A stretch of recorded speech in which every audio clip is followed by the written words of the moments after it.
Hello guys, welcome to my YouTube channel GK GSM point. आप सभी का मेरे YouTube channel GK GSM point में स्वागत है। कि जैसा कि आप सबको मैं बता चुका हूं दोस्तों कि आज से हम जा रहे हैं स्टार्ट करने जनरल साइंस की भी क्लासेस, जिसकी टाइमिंग रहेगी शाम के 7 बजे। कितनी बजे भैया? शाम के 7 बजे जीके मतलब जनरल साइंस की क्लासेस की टाइम रहेगी। ठीक है, शाम को 7 बजे ये आपको मिल जाएगी अपने यूट्यूब चैनल पे। ठीक है, तो एक बार फिर से मैं दोस्तों आपका स्वागत करता हूँ। Welcome to my YouTube channel GK GSM point. आज हम करने वाले हैं पढ़ाई किस सब्जेक्ट के ऊपर? आज हम करेंगे गति के ऊपर। ठीक है भैया, आज का टॉपिक जो है हमारा वो है गति। ठीक है, गति मतलब स्पीड। आज स्पीड से रिलेटेड हम क्वेश्चन करने वाले हैं जो काफी इंपॉर्टेंट है और आपके पटवारी एग्जाम के लिए काफी काफी काफी ज्यादा इंपॉर्टेंट है, जिससे क्वेश्चन लड़ने के चांसेस हैं। तो अच्छे से पढ़िएगा, चलते बिना टाइम बर्बाद करते हुए आगे की ओर। ठीक है, ये पहला पार्ट है, अब चलते हैं आगे की ओर।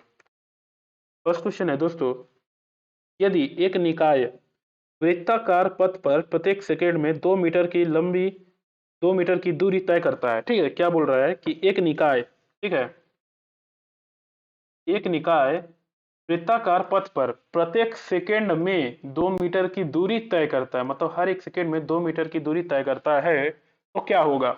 है क्या होगा? ऑप्शन क्या क्या है? निकाय की चाल में गैर समान होगा, या निकाय, ठीक है, निकाय निकाय का वेग एक समान है, या फिर गति को गैर समान वृत्ताकार गति कहा जाता है, या तो गति को एक समान वृत्ताकार गति कहा जाता है। तो दोस्तों इस क्वेश्चन का जो राइट आंसर है वो है आपका ऑप्शन नंबर 4, यानी गति को एक समान वृत्ताकार गति कहा जाता है। ठीक है, क्या कहा जाता है? गति को एक समान वृत्ताकार गति कहा जाता है। ठीक है, option number 4 is the right answer. ठीक है, देखिए, किसी निकाय द्वारा एक वृत्ताकार पथ में प्रत्येक सेकंड में 2 मीटर की दूरी तय की जाती है। ठीक है, किसी निकाय द्वारा, ठीक है, किसी निकाय द्वारा एक वृत्ताकार पथ में प्रत्येक सेकंड में 2 मीटर की दूरी तय की जाती है। ठीक है, option number 4 is the right answer. Now अगला क्वेश्चन है, एक महीन पाउडर को, ठीक ना, मतलब एक महीन पाउडर, महीन मतलब पीसा हुआ, बहुत ज्यादा पीसा हुआ, ठीक ना, एक महीन पाउडर को कैरम बोर्ड पर है छिड़का जाता है। ठीक है, एक महीन पाउडर को कैरम बोर्ड पर छिड़का जाता है, ठीक ना, मतलब उसे बिखेरा जाता है, क्योंकि यह क्या है भैया? यह क्या है, क्यों, किस लिए हम कैरम बोर्ड पर एक महीन पाउडर को बिखेरते हैं, ठीक है, छिड़कते हैं, क्यों? तो इसका जो राइट आंसर है वो है घर्षण को कम करने के लिए। क्या भैया? घर्षण को कम कर देता है, इसलिए हम कैरम बोर्ड पर एक महीन पाउडर को छिड़कते हैं। ठीक है, option number B is the right answer, यानी second is the right answer. ठीक है, अगला क्वेश्चन देखते हैं, जब एक निकाय त्वरित गति से, ठीक है, त्वरित गति से, क्या भैया? जब एक निकाय त्वरित गति से त्वरित गति में घूमता है, ठीक है, क्या है भैया? एक निकाय जब त्वरित गति में घूमता है तो दूसरी समय आरेख होता है। क्या होता है भैया? क्या होता है जब एक निकाय त्वरित गति में घूमता है? ठीक ना, यानी ऐसा समझो कि जब एक निकाय त्वरित गति में होता है, उस मोमेंट में है, यानी घूम रहा है, तो दूरी समय आरेख क्या होगा? ठीक ना, दूरी समय आरेख क्या होगा? तो भैया दूरी समय जो आरेख है वो होगा एक वक्र रेखा में, ठीक ना, एक क्या होगा? वो एक वक्र रेखा में, ठीक ना, क्या होगा? एक वक्र रेखा में होगा। ठीक है, एक वक्र रेखा में, रेखा में होगा। ठीक है, क्या होगा कि जब एक निकाय त्वरित गति में घूमता है तो दूसरी समय आरेख जो होता है वह एक वक्र रेखा में होता है। ठीक है, डिटेल देखते हैं थोड़ा सा। जब कोई वस्तु सरल रेखीय पथ पर चलती है, जब कोई वस्तु सरल रेखीय पथ पर चलती है तथा इसका वेग एक समान, ठीक ना, क्या इसका एक वेग, जो इसका वेग एक समान समय अंतराल में एक समान रूप से बढ़ाया या घटाया जाता है, ठीक ना, बढ़ाया या घटाया घट रहा है, ठीक है, तो वस्तु की गति एक समान त्वरण से गति कहलाती है। ठीक है, किसी वस्तु के एक समान गति के लिए समय दूरी ग्राफ की प्रकृति एक सरल रेखा नहीं होती। क्या होती? सरल रेखा नहीं होती, बल्कि एक वक्र रेखा होती है, बल्कि एक वक्र रेखा होती है। ठीक है, एक वक्र रेखा होती है, तो option number second is the right answer. ठीक है, अगला क्वेश्चन देखते हैं, न्यूटन की गति के प्रथम नियम को भी कहा जाता है, क्या कहा जाता है? न्यूटन की गति के प्रथम नियम को यह भी कहा जाता है, क्या कहा जाता है भैया? न्यूटन की प्रथम जो नियम है उसको कहते हैं जड़त्व का नियम। क्या कहते हैं भैया? जड़त्व का नियम। Option number second is the right answer. जड़त्व का नियम कहते हैं। क्या कहते हैं? न्यूटन की जो गति का प्रथम नियम है, न्यूटन के जो गति का प्रथम नियम है उसे जड़त्व का नियम कहा जाता है, मतलब जड़त्व का नियम है। ठीक है, न्यूटन की जड़त्व का नियम। अगला क्वेश्चन देखते हैं। दिए गए समय के किसी भी क्षण पर, दिए गए समय के किसी भी क्षण पर एक वस्तु का वेग कहलाता है, एक वस्तु का वेग कहलाता है। क्या कहलाता है भैया? भैया ये तात्क्षणिक वेग कहलाता है। क्या कहलाता है? तात्क्षणिक वेग। क्या कहलाता है? तात्क्षणिक वेग। Option number A is the right answer. ठीक है, दिए गए समय के किसी भी क्षण पर एक वस्तु का वेग तात्क्षणिक वेग कहलाता है। ठीक है, यहाँ तात्क्षणिक वेग। अगला क्वेश्चन देखते हैं। एक वस्तु की आगे पीछे की गति क्या कहलाती है? हाँ, एक वस्तु की आगे पीछे की गति क्या कहलाती है? तो स्पंदनशील गति कहलाती है। क्या कहती है? स्पंदनशील। ठीक ना, कोई एक वस्तु है, ठीक है, जो आगे भी कर रहा है पीछे भी गति कर रहा है, आगे गति कर रहा है पीछे भी गति कर रहा है, तो इसको क्या कहते हैं? स्पंदनशील गति कहते हैं। क्या कहते हैं? स्पंदनशील गति करते हैं। ठीक है, चलिए अगला क्वेश्चन देखते हैं। रसायन शास्त्र में शब्द पयरो निम्न में से संबंधित है, किससे संबंधित है भैया? पयरो। क्या भैया? रसायन शास्त्र में। ठीक ना, रसायन शास्त्र में जो शब्द है ये पयरो निम्न में से संबंधित है। किससे संबंधित है भैया? पयरो शब्द। हैं, किससे संबंधित है पयरो शब्द? तो भैया पयरो जो है आग से संबंधित है। किससे संबंधित है? आग से संबंधित है। Option number 4 is the right answer. ठीक है, पैरो एक ग्रीक भाषा का शब्द है जिसका मतलब होता है अग्नि। ठीक ना, जिसका मतलब क्या होता है? अग्नि होता है। पैरो एक ग्रीक भाषा का शब्द है जिसका मतलब होता है अग्नि। ठीक ना, रसायन शास्त्र में यह एक उपसर्ग की भांति प्रयोग होता है। ठीक ना, रसायन शास्त्र में यह एक उपसर्ग की भांति प्रयोग होता है। ठीक है, चलिए अगला क्वेश्चन देखते हैं। संपर्क बलों का युग्म है। ठीक है, संपर्क बलों का युग्म है। क्या है भैया संपर्क बलों का युग्म?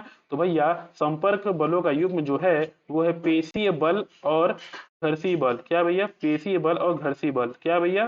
पेशीय बल और घर्षीय बल। संपर्क बलों का युग्म पेशीय बल और घर्षीय बल है। ठीक है, option number A is the right answer. ठीक है, अगला क्वेश्चन देखते हैं। जैसे ही चंद्रमा पृथ्वी की आसपास एक परिक्रमण पूरा करता है, ठीक है, जैसे ही चंद्रमा पृथ्वी की आसपास एक परिक्रमण पूरा करता है, यह निम्न को पूर्ण करता है।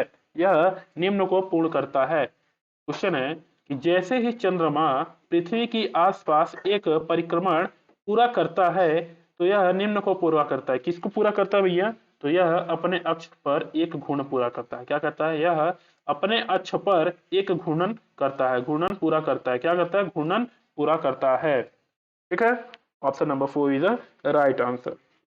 ठीक है, देखिए चंद्रमा पृथ्वी के चारों ओर 27 दिन 7 घंटे 43 मिनट और 15 सेकेंड।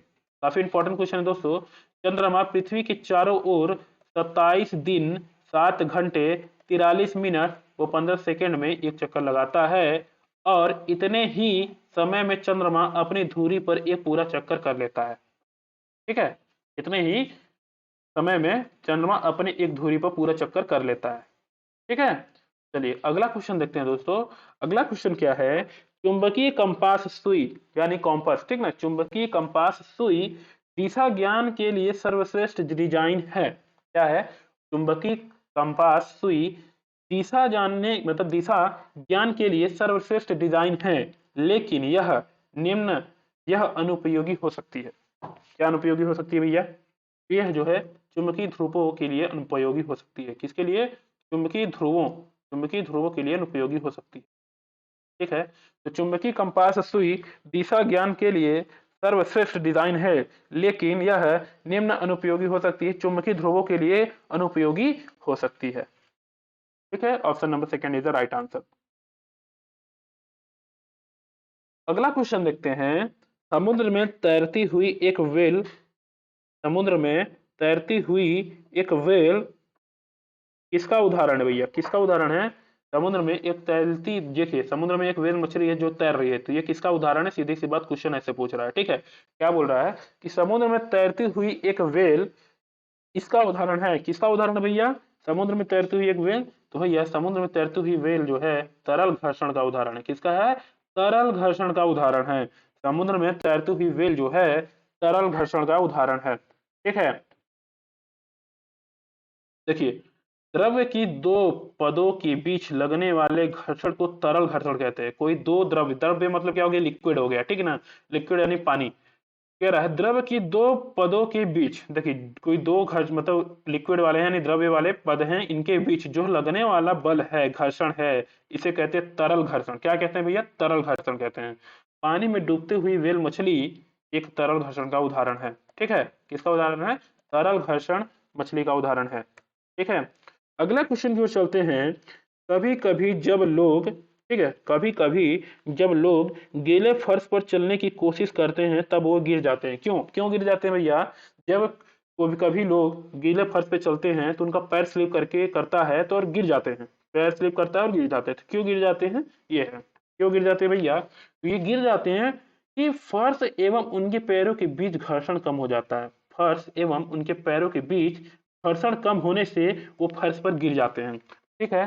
तो कभी कभी जब लोग गीले फर्श पर चलते हैं या चलने की कोशिश करते हैं तब वे गिर जाते हैं क्योंकि फर्श एवं उनके पैरों के बीच की घर्षण कम हो जाती है। Option number A is the right answer, ठीक है।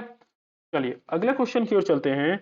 अगला क्वेश्चन है दोस्तों कि एक प्लास्टिक की कंघी, ठीक है, एक प्लास्टिक की कंघी सूखे बालों में रगड़ने के बाद कागज के टुकड़ों को आकर्षित करते हुए इसका कारण क्या है? ठीक है, बोल रहा है कि एक प्लास्टिक की कंघी, देखिए कंघी जरूरी नहीं है, वो पेन वगैरह भी हो सकते हैं आपके, ठीक ना।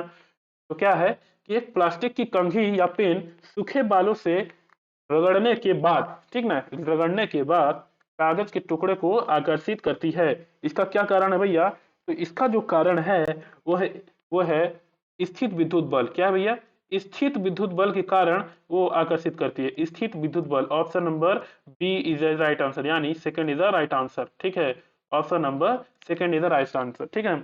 एक प्लास्टिक की कंघी सूखे बालों में रगड़ने के बाद कागज के टुकड़ों को आकर्षित करती है, तो इसका कारण है स्थिर विद्युत बल। स्थिर विद्युत बल, स्थिर विद्युत बल, option number second is the right answer, ठीक है। चलिए अगला देखते हैं। अगला क्वेश्चन है दोस्तों, जब किसी पिंड का वेग दोगुना कर देते हैं तब होता है। क्या होता है भैया? जब किसी पिंड का वेग, ठीक ना, बोल रहा है कि जब किसी पिंड का वेग दोगुना कर दिया जाता है तो क्या होता है? क्या होता है भैया? जब किसी पिंड का वेग दुगना हो जाता है या कर दिया जाता है तो संवेग दुगना हो जाता है। क्या हो जाता है? संवेग भी दुगना हो जाता है, ठीक है। संवेग भी दुगना हो जाता है। Option number A is the right answer, ठीक है। अगला क्वेश्चन देखते हैं दोस्तों। अगला क्वेश्चन है, पार्क में स्लाइड को चिकना कर चमकाया जाता है। पार्क में स्लाइड को चिकना कर चमकाया जाता है, ठीक है। पार्क में स्लाइड को, किसको? स्लाइड को चिकना कर चमकाया जाता है। क्यों चमकाया जाता है भैया? क्यों कम चमकाया जाता है? कि घर्षण कम करने के लिए। क्यों? घर्षण को कम करने के लिए चमकाया जाता है, ठीक है ना। घर्षण को कम करने के लिए चमकाया जाता है। पार्क में स्लाइड को चिकना कर चमकाया जाता है घर्षण कम करने के लिए, घर्षण कम करने के लिए, ठीक है। अगला क्वेश्चन देखते हैं दोस्तों। हवाई जहाज का आकार धारा रेखित होता है। क्या होता है भैया? हवाई जहाज का आकार धारा रेखित होता है ताकि वे देश पर काबू पा सके। किस पर काबू पा सके भैया? ये पूछ रहा है, ठीक है। हवाई जहाज का जो आकार होता है, ठीक ना, वो धारा रेखित होता है। किससे होता है? धारा रेखित होता है ताकि वे किस पर काबू पा सके? वायु का घर्षण बल पर। किस पे भैया? वायु के घर्षण बल पर काबू पा सके। वायु के घर्षण बल पर काबू पा सके, ठीक है। इसलिए हवाई जहाज का आकार धारा रेखित होता है क्योंकि वायु का घर्षण बल काबू पा सके, ठीक है। Option number A is the right answer. अगला क्वेश्चन देखते हैं। अगला क्वेश्चन है भैया, घर्षण के संदर्भ में क्या है कि घर्षण के संदर्भ में निम्नलिखित में से कौन सा कथन गलत है? घर्षण के संबंध में निम्नलिखित में से कौन सा कथन गलत है? कौन सा कथन गलत है भैया? क्या क्या है ऑप्शन? यह है पहला ऑप्शन कि यह सतहों पर अनियमितताओं के अंतः बंधन के कारण होता है। ठीक, यह सतहों के बीच असमंजन बलों के कारण होता है और यह एक आवश्यक अनिष्ट है। और अगला ऑप्शन है, यह ऊर्जा का अपव्यय नहीं करता है। ठीक है, क्या कह रहा है, यह ऊर्जा का अपव्यय नहीं करता है। तो दोस्तों इस क्वेश्चन का जो राइट आंसर है वो है आपका ऑप्शन नंबर 4, यह ऊर्जा का अपव्यय नहीं करता है। क्या होता है भैया, यह ऊर्जा का अपव्यय नहीं करता है। ठीक है, question number answer number 4 is the right answer. ठीक है, अगला क्वेश्चन देखते हैं दोस्तों। अगला क्वेश्चन बहुत ही प्यारा क्वेश्चन है कि एक बल को लगाने पर निम्न में परिवर्तन होता है। ठीक है, एक बल को लगाने पर, ठीक है क्या भैया, कि एक बल को, किसी फोर्स को, किसी एक बल को लगाने पर निम्न में परिवर्तन होता है। किसमें परिवर्तन होता है भैया, किसमें परिवर्तन होता है, तो परिवर्तन होता है पिंड की गति दिशा में, गतिशील पिंड की चाल में, पिंड की आकृति में और उपरोक्त सभी। ठीक ना, उपरोक्त में से कोई भी।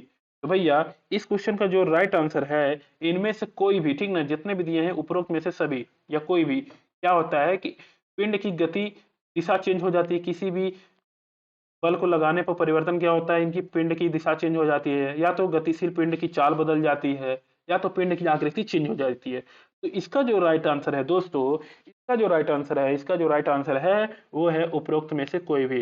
तो अगर ऐसे क्वेश्चन पूछे तो ये आपके लिए बोनस पॉइंट साबित हो सकता है। तो इसका आंसर होगा उपरोक्त में से कोई भी। Option number 4 is the right answer. ठीक है, चलिए अगला क्वेश्चन देखते हैं दोस्तों। अगला क्वेश्चन है, घोड़े द्वारा ले जाई गई एक घोड़ा गाड़ी उदाहरण है। घोड़े द्वारा ले जाई गई एक घोड़ा गाड़ी उदाहरण है। किसका उदाहरण भैया, तो यह है शारीरिक बल का उदाहरण। किसका भैया, शारीरिक बल का उदाहरण है। घोड़े द्वारा ले जाई गई एक घोड़ा गाड़ी शारीरिक बल का उदाहरण है। ठीक है, अगला क्वेश्चन देखते हैं दोस्तों।